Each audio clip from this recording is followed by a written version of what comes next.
Okay, students, we're going to do the 3D.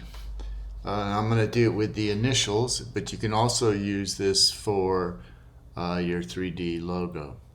So I went to File, and then I went to New, and I opened up the new document, and I'm going to make sure I check Art and Illustration here at the top. And I'm going to name this 3D Initials.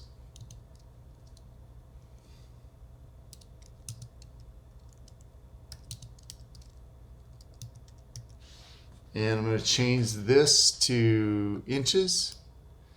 And I'm just going to do a 12 by 12 artboard. And I'm going to say create. I got my layers panel open. I have Pathfinder. And I am going to just make some initials. And instead of using my rectangle tool, I'm going to grab my pen tool. And I'm just going to make some kind of wild initials. And I'm going to do something like that. And I think I'm going to make that a little fatter there. And I'm just going around and making some simple initials with the pen tool. And I'm going to click on that and drag that around a little bit, maybe like that. And then after I have one of those, I'm going to come back and do my second one. And I'm just making them kind of funky. Let's see, let's do something like that. And something like that. I'm going to click back on that one. And actually, I'm going to come way over here. Click back on that and click that. All right. Nothing fancy. Just for the sake of time. You might want to take more time with yours.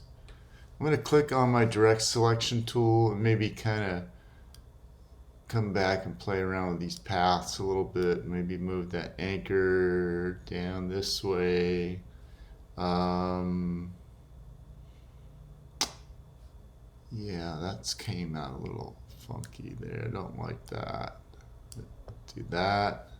Okay, and then I'm gonna go grab my width tool and maybe increase the width a little bit on some of these.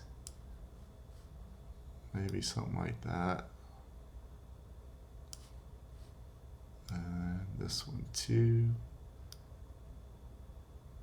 Oh, I didn't see that coming. Okay.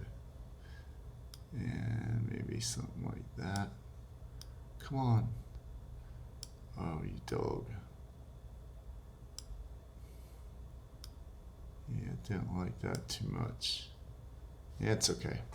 Something like that. That's good. I'm going to put some color in there. Hit V on my keyboard, select my M, and I'm going to do some violet, and hit OK, and I can just use the eyedropper tool, select this one. Whoops. I'm going to select this one and use the eyedropper tool for that. Yeah. Okay. Got some basic shapes going. I'm going to use my selection tool and draw a selection around both of those. And I'm going to hit my command key and the letter or number 8. Command plus 8. And it creates some paths and selections around them. And then I am going to go up to Window. And I'm going to go down to 3D and Materials. And it opens up this. And I want to click on Object. And I want to make sure that I have that selected.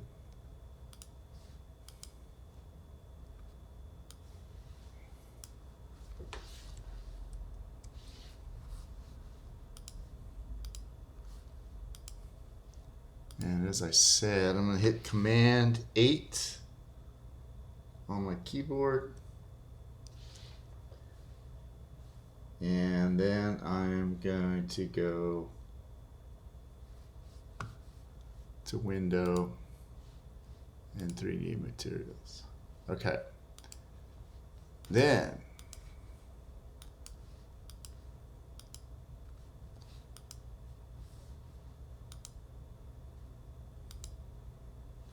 I'm going to go to where it says plane.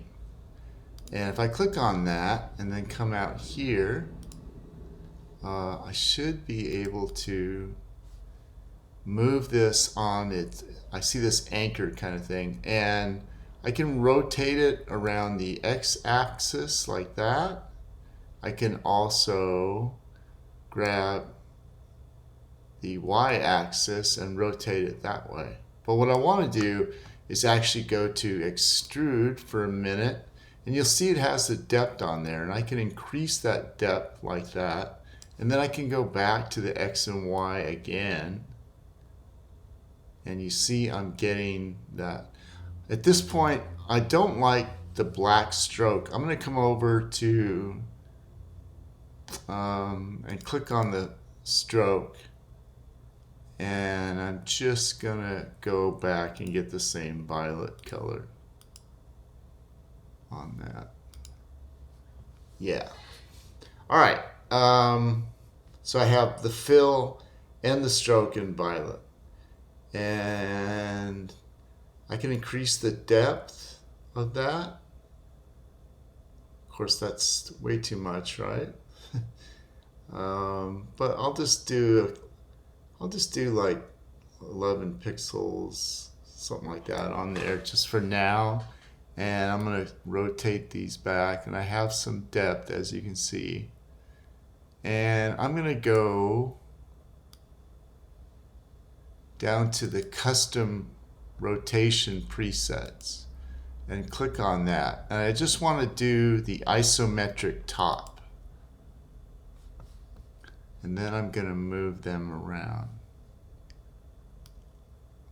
a little bit and rotate them one more time with the X. Yeah.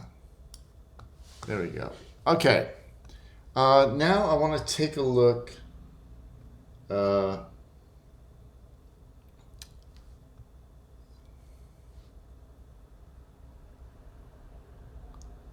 at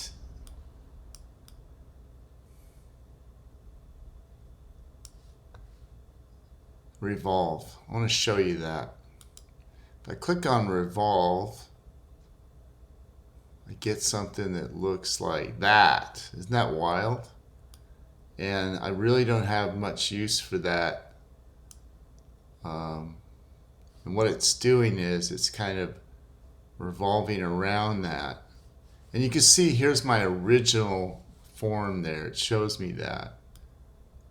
But if I take this revolve angle, I can do something like this. And it's showing me that.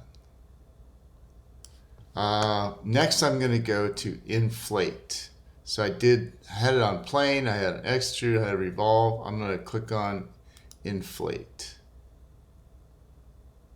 And that's kind of what I want.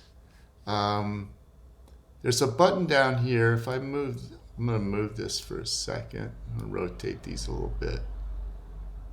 And there's a button down.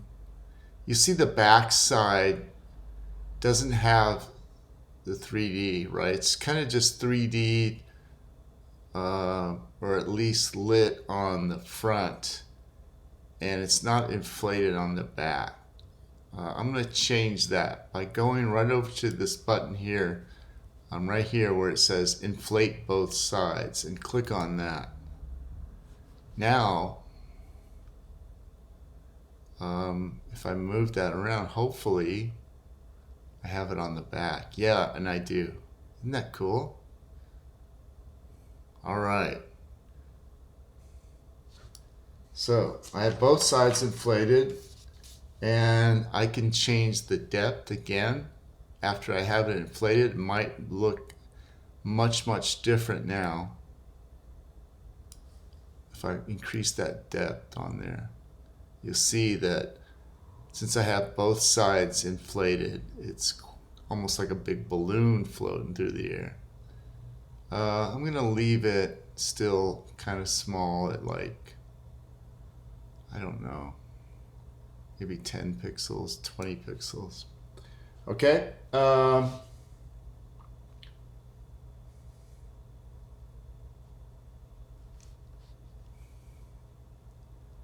Okay, I want to go to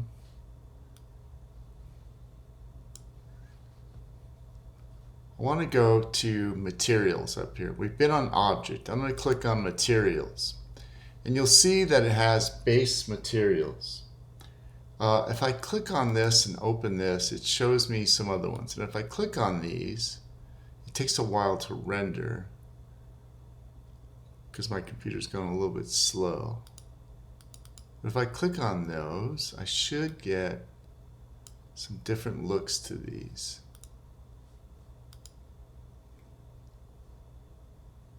There we go. I'm just going to play around with these and look at these and decide if it might be something I want for this, but not really. But you may have, when you're doing your logo, you may want to have some kind of effect like that, or texture, I should say. There's something right up here in this corner, and it says render with ray tracing. And it kind of gives you a preview of what it might look like. I'm going to go down to here for a second in the properties panel, and I just want to go want to look at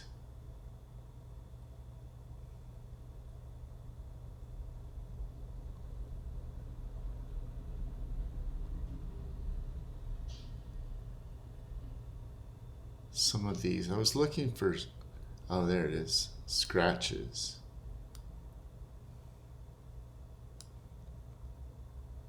I can add more to that texture. You see it has scratches intensity, it has oxidation, dirt, steel roughness variation. There's all kinds of them.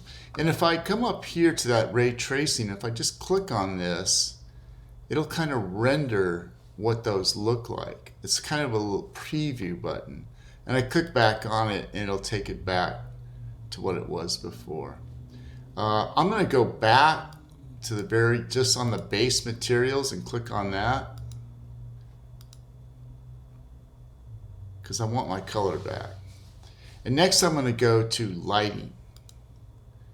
And you'll see at the presets, it has standard lighting here. It has diffuse lighting. It has top left lighting, where it's kind of lit on the top. Then if I click on top right, it's kind of lit on this from the right side. I kind of like that. And also, I can move the intensity of that light back and forth. It'll take a minute before it actually renders out.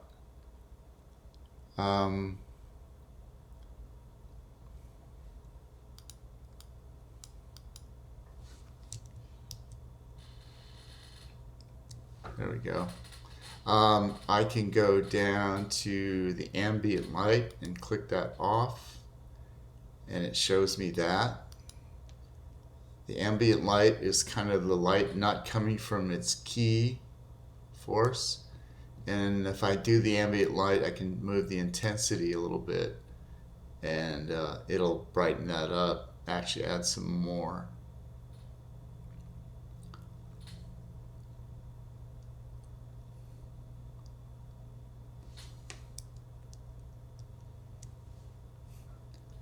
And working in 3D, you're going to run into this where it takes some time to render things. I want to come down to where it says shadows. And I'm going to click on that shadows. And now look at what we have here. And it has has position. I can click on this and say below object. And I want that shadows to kind of be below my app. Then it has distance from. I'm going to move that a little bit away. And again, it's taking some time to render. So some of this is playing the waiting game.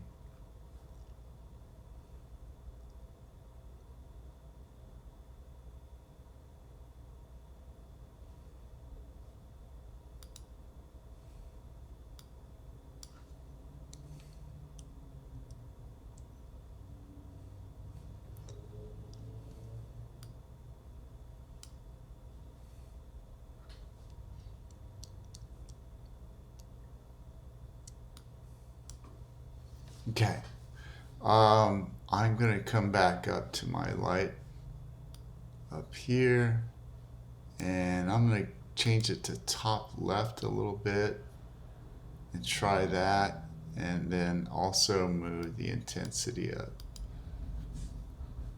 My computer's going a little slow because I've got a lot open, so it's taking its sweet time about this. At any rate, as I'm working through this and figuring out these different effects, right, in 3D, I started with the object and was able to manipulate that and actually inflate both sides, right? And then I went to materials and I was able to change the depth on that. And I went to those base materials and it showed the different textures I can put on there. Then I went to lighting and I was able to change some of these presets. I can also click on the shadows as I did and affect those as well. I want you to play around as much as you can with these 3D effects. And those shadows are way too, that's too much shadow, right? I'm going to turn mine down. But anyway, I have some 3D effects that I can manipulate and play around with and add to my initials. And this is just kind of a practice precursor to what we're going to do with our logo. All right. Thank you.